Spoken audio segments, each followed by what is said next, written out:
Good morning, everyone. I am so happy to see you again. Mother's Day is around the corner, so today I want to share with you some of my favorite recipes for a make-ahead Mother's Day brunch. And at some point in this video, I will surprise my own mother with a special gift. Here's the brunch menu. For the brunch buffet, I'm serving a luxurious asparagus quiche with a hash brown crust, plus a shimmering croissant breakfast strata that is dotted with fresh raspberries and blueberries. Dessert is a perfectly pink strawberry sheet cake that is studded with fresh strawberries. And for beverages, I'm offering coffee, orange juice, and champagne. As I mentioned earlier, this entire menu can be made a day ahead of time. This means you can relax and be a guest at your own brunch party. And we're going to start with a perfectly perfumed, perfectly pink strawberry sheet cake.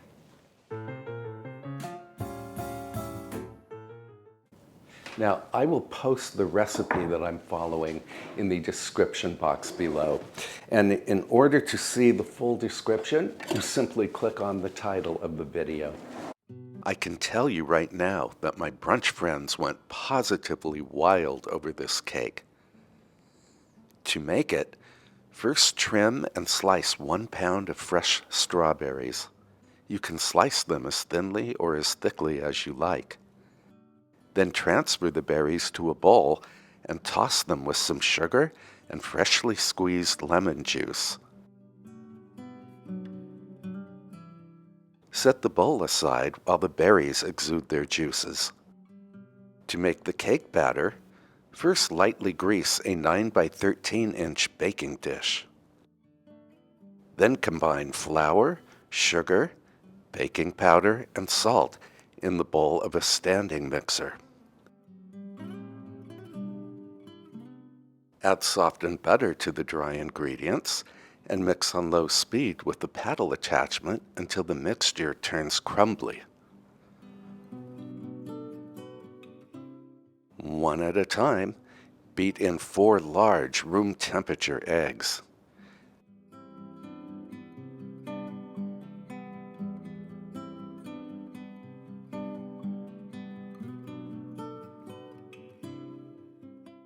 Then clutch your pearls and beat in a package of strawberry-flavored gelatin.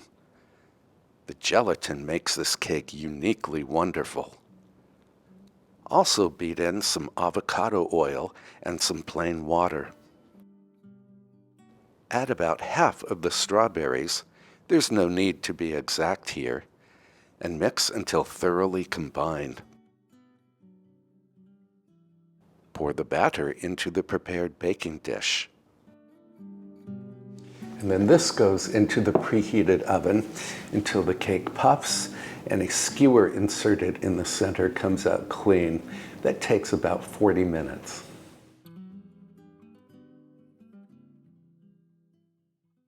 In the meantime, I'm going to clean up my workstation, which includes washing out my mixing bowl and paddle attachment, because I will need the bowl and the attachment again to make the icing, which includes the remaining strawberries.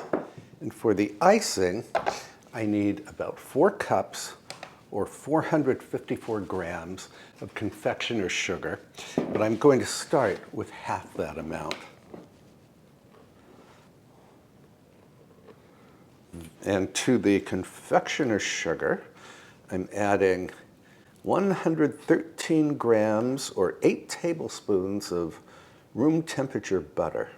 And the recipe does not call for this, but just to enhance the strawberry perfume, I want to add a little splash of strawberry extract. Not much. And then I want to beat the butter and confectioner's sugar until it becomes fairly smooth. Now we can add the remaining strawberries. And the recipe says to mix until the strawberries and the icing turn very smooth. But when I made this recipe yesterday, I found the icing never truly became smooth, and that's okay. We end up with little chunks of strawberry, which are fabulous in the icing. And in you go.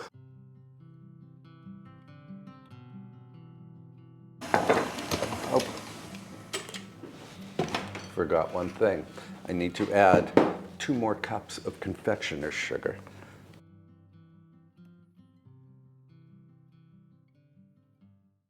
It can take up to about 10 minutes of mixing for the strawberries to break down appropriately.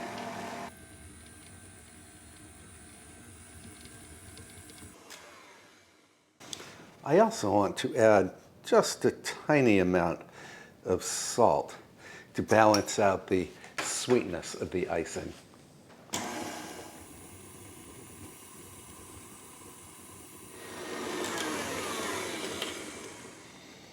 I'm going to call this good.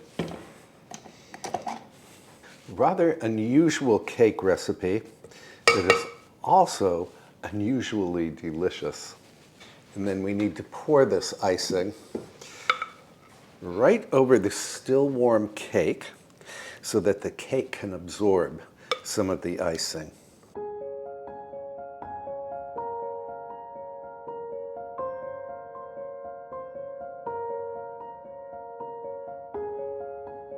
So this icing looks a bit curdled, and according to the recipe, that's exactly what we want. Spread this out.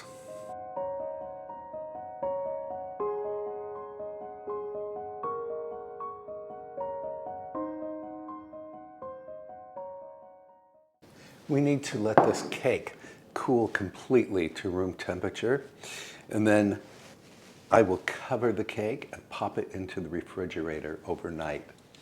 And while the cake is cooling, I'm going to get cleaned up, and then we can move on to the next recipe. All right, we can move on to the asparagus quiche with the very unusual hash brown crust. I've made this before. It is absolutely delicious. And a little prep work, we need to slice 4 strips of thick cut bacon into lardon. That means just crosswise cuts, about 1/2-inch pieces. Set this aside for a moment. I have my recipe here, and again, I will link this recipe in the description box below. Then I need asparagus, 8 ounces or so. And I've already washed this asparagus. I like using asparagus during Mother's Day because asparagus is in season now. First, I want to determine where the tender part of this asparagus is. It's right there. And that will tell me where to cut the remaining asparagus. I will save the tough lower stems for stock. And we can cut this part of the asparagus into roughly 2-inch pieces. And I should mention that my hash brown crust is coming from shredded hash brown potatoes that I buy in the freezer section at my local supermarket. Now, we need to move over to the stovetop. In a 10-inch cast iron skillet set over medium heat, cook the bacon until it browns but is still tender. Transfer the bacon to a paper towel-lined plate.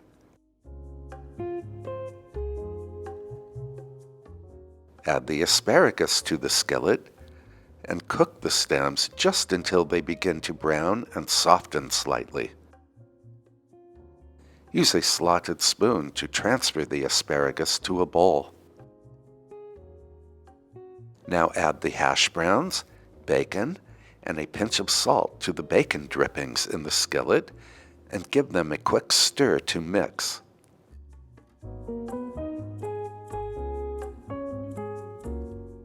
Use a wooden spoon or a spurtle to press the hash browns against the bottom of the skillet and about 1 inch up the sides. Then transfer the skillet to a 375-degree Fahrenheit oven and bake for 30 minutes or until the hash brown crust turns crisp and golden. While the crust is baking, we can make the egg custard filling. Whisk together eggs, half and half, grated Swiss or Gruyere cheese, Dijon mustard, and a sprinkling of salt and pepper.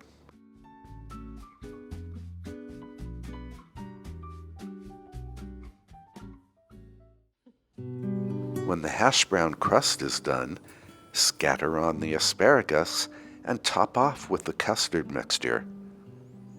Just for looks, you can reserve some of the asparagus tips to decorate the top. Bake for about 25 minutes or until the filling is set.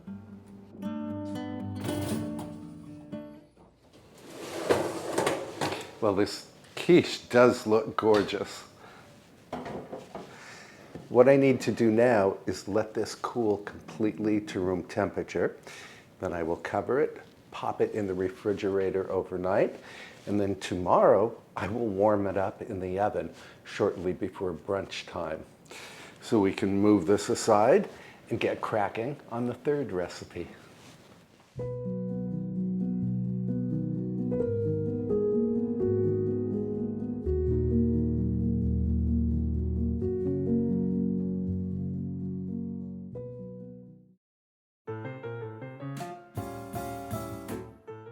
And on to the third recipe, which is a breakfast croissant casserole, or strata.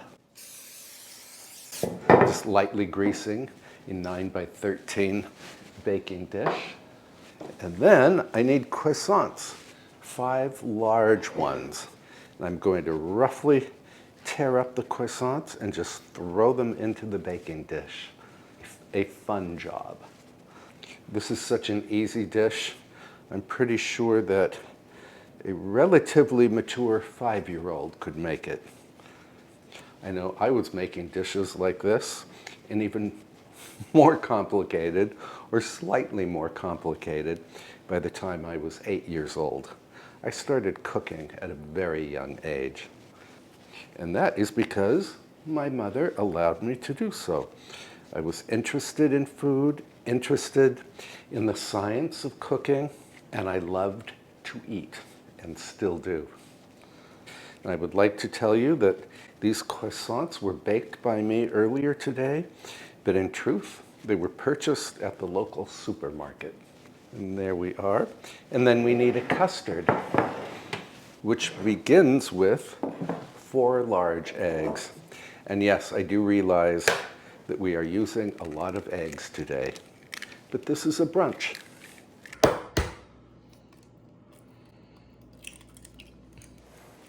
I think my mother liked the fact that I enjoyed cooking because it allowed her to sleep in the morning. I made breakfast for the family. Waffles, pancakes, scrambled eggs, poached eggs, you name it. And to the eggs, I want to add some milk. And I will link this recipe. It's a printable recipe in the description box below. And then we can season this up with a tablespoon or thereabouts of cinnamon. And 3 teaspoons equals 1 tablespoon. And finally, we can give this a splash of pure vanilla extract. This is the extract that you and I made together. And I have many more bottles of it over in my food storage pantry. I think I want more vanilla than that. There we go. We can pour this bliss right over the ripped up croissant.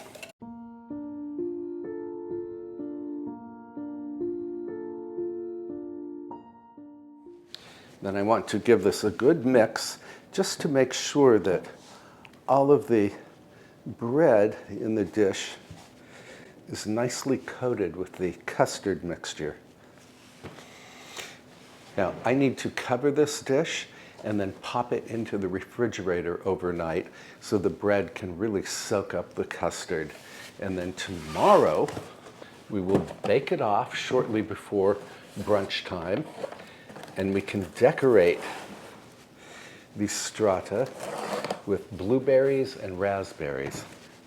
It will be a very colorful strata. And into the refrigerator it goes. Well, all of our cooking is done, and the only thing I need to do now is make a flower arrangement for the table and to set the table. But we can do that tomorrow morning. Sweet dreams, friends, and I will see you early tomorrow.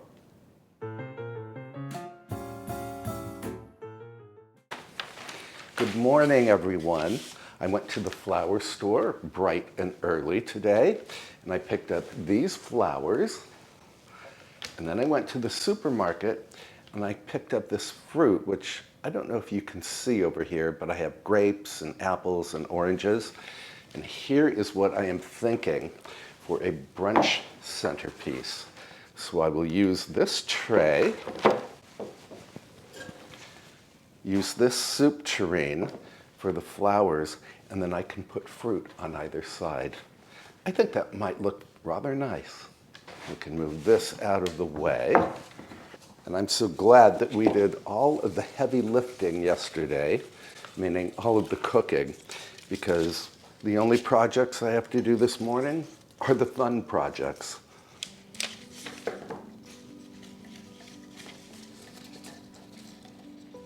I'm just cutting up some floral wire here. And then I can try to peg down this flexible greenery.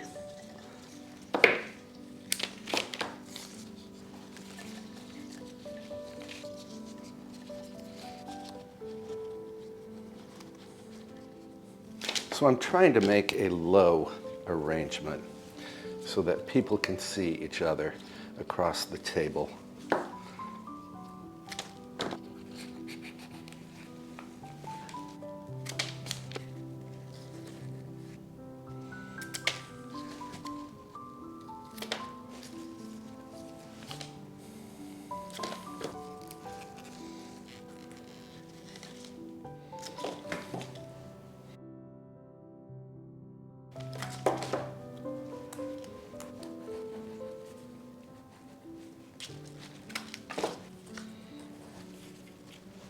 So I have white hydrangea, purple, pink alstroemeria, giant allium, yellow roses, and now I'm going to add this limonium.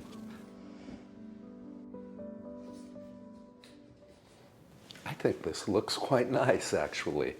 And I am not a professional flower arranger by any stretch of the imagination.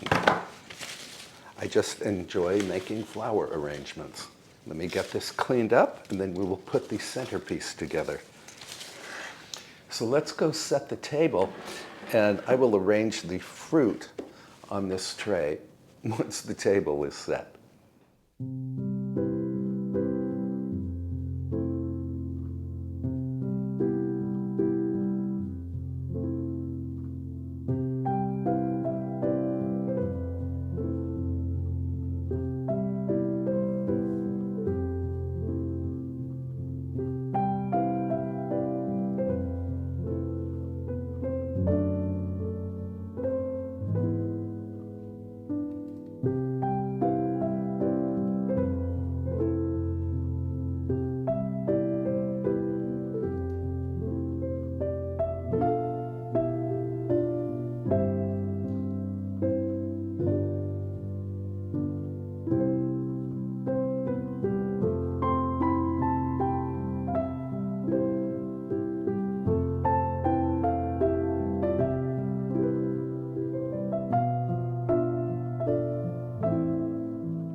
I think that centerpiece turned out just right. And if anyone wants to eat any of that fruit, it is washed and ready to be eaten. And the table is set, so my guests are coming shortly. All I have to do is bake off the strata. But first, I need to top it off with just a bit of brown sugar.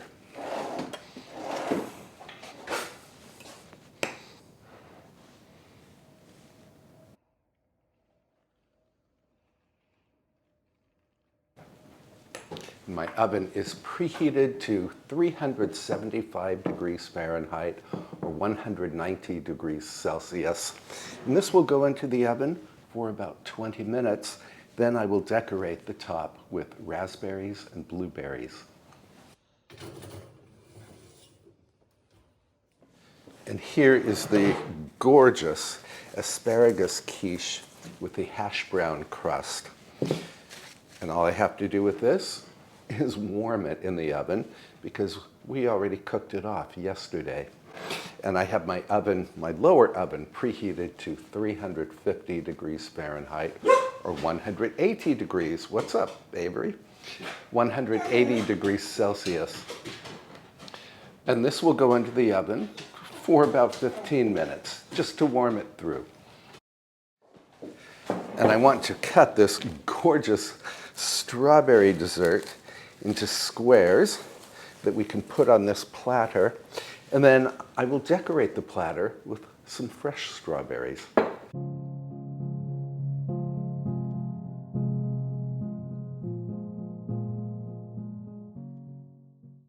This cake is absolutely beautiful, and you can see the whole sliced strawberries in the middle. We need orange juice. And I have coffee brewing too. Now for people who want mimosas, I have some very good champagne here. This was a gift, I think at New Year's, and I popped it into the refrigerator in the box overnight. So now I want to put it on ice just to keep it cold.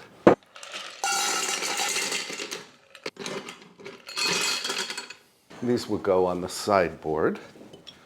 And I have my coffee pot here, some sugar cubes. I need to put some cream in this little pitcher. And then as soon as my guests arrive, I will take my percolated coffee and put it in this silver coffee pot.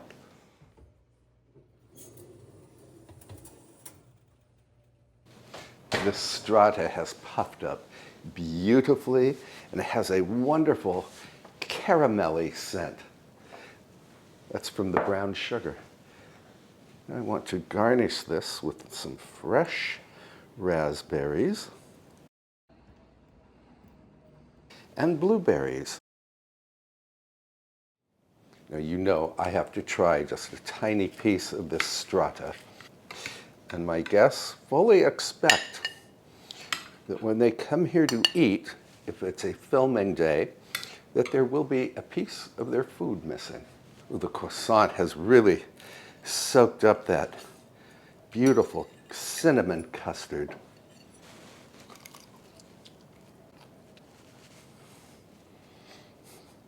This is absolutely spectacular. I'm going to drizzle it with a little maple syrup.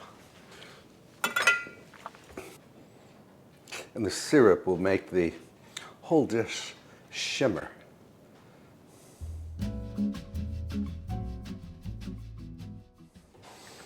And here is the asparagus quiche with the hash brown crust. It looks and smells just fantastic. Of course, I have to have a little taste of this.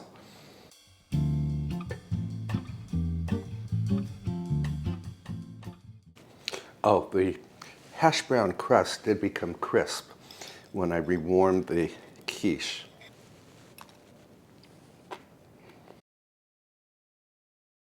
It's really spectacular. The quiche is perfectly seasoned. The asparagus is tender. The custard is rich and wonderful. The crust, as I said, is crispy. Another bite. I need to remove my apron, maybe put on a blazer, light a fire in the dining room because it is overcast and actually I see it is pouring rain right now. And then we can bring all of this food into the dining room. I forgot to tell you that this Mother's Day brunch is for my friends who are sons and daughters of mothers. My own mother lives 3,000 miles away, so she will not be joining us today, but I do have a special surprise for her.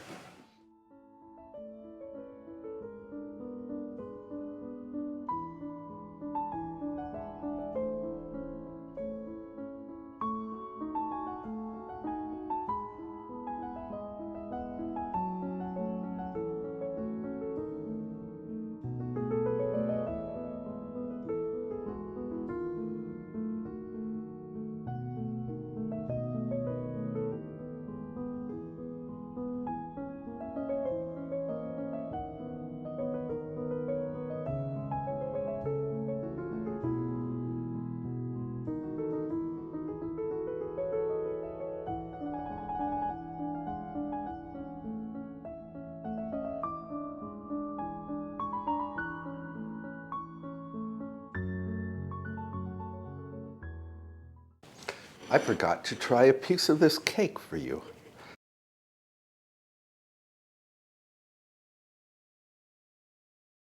There are no words to describe the unique deliciousness of this cake.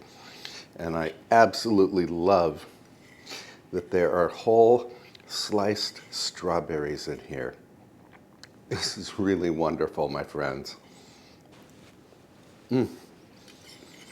But I don't want to spoil my appetite. I need to meet my friends in the dining room.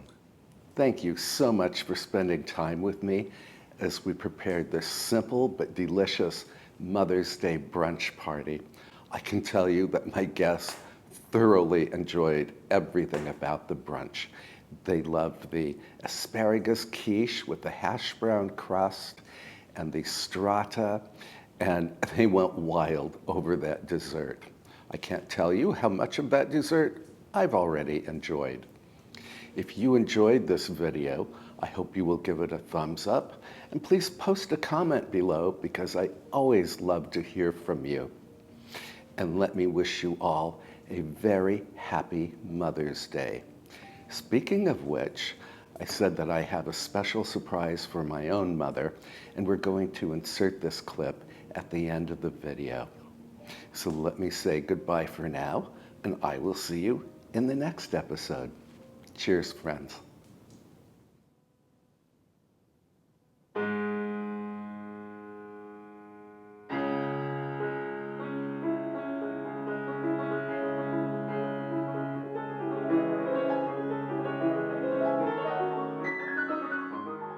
This is Frédéric Chopin's Fantasy Impromptu.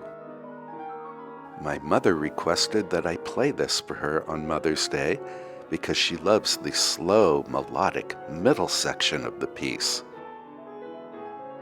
In the 1940s, the slow section was turned into a pop song called I'm Always Chasing Rainbows. I hope you enjoy the piece, and I hope you have a wonderful Mother's Day.